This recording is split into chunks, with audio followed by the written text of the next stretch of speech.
The analysis of fear indices and, consequently, financial volatility shows a peak in the present but a reduction in the coming months.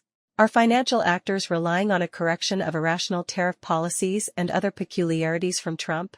Or is it merely an error, driven by the inertia of misguided optimistic perceptions from late 2024, or perhaps a fiduciary act because excessive pessimism has destructive effects on the financial industry? The U.S. colleagues from my Euro-American think tank and their guests, mostly centrist Republicans, believe that when the Trump administration sees both clear recessionary signals caused by the application of counterproductive tariffs and mounting popular hostility in allied nations combined with competitive responses from their governments, then a correction of the excesses is likely. I responded that nowcasting signals, even when adjusted for certain contingencies, already show the danger of a recession in America due to a growing crisis of confidence.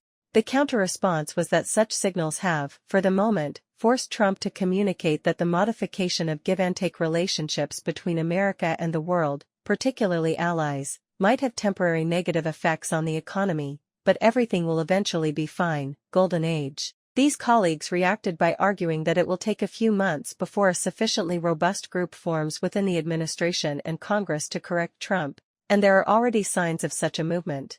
However, they admitted that Trump's potential success in freezing conflicts in Ukraine and Palestine, obtaining the submission of Canada and Mexico, as well as an accommodating attitude from China, would garner him such consensus that a correction would become difficult.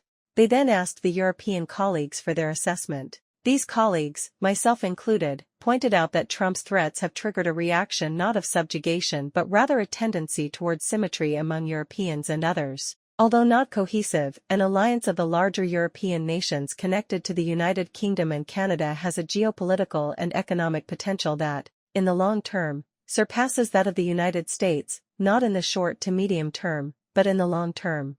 The shared outcome of the discussion: it is in the common Euro-American interest for America to take responsibility in reducing conflicts, even with strong methods. However, these must be limited by a logic of financial convergence. The preliminary analysis of how to achieve this highlighted the usefulness of a permanent table among G7 financial actors because their common interest is to maintain a positive cycle of global capital, an objective that requires a geopolitical pillar to foster trust. Can the financial world influence governments? Likely, if it finds unity on certain points and acts silently in ways respectful of politics while publicly emphasizing the ethics and advantages of socially widespread capitalism, rationally managed to defend economic trust. www.carloplanda.com